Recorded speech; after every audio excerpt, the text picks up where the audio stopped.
I just posted a video in Norwegian. This is the English version for those who don't speak Norwegian that good. It's not directly translated, it's just the same video again. So this lesson is not really a word, it's more of a sound, but it is also a word. It's the word ha.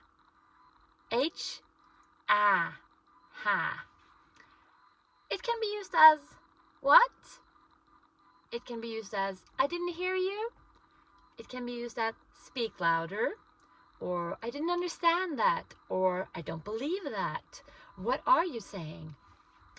It just depends on how you say it and in which contexts. So like ha is like I didn't hear you, you have to speak louder.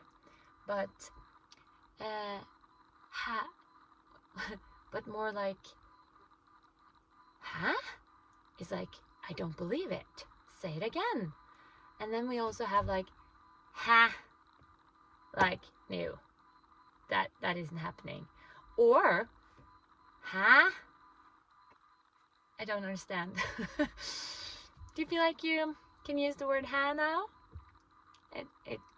It's a lot. Lykke til.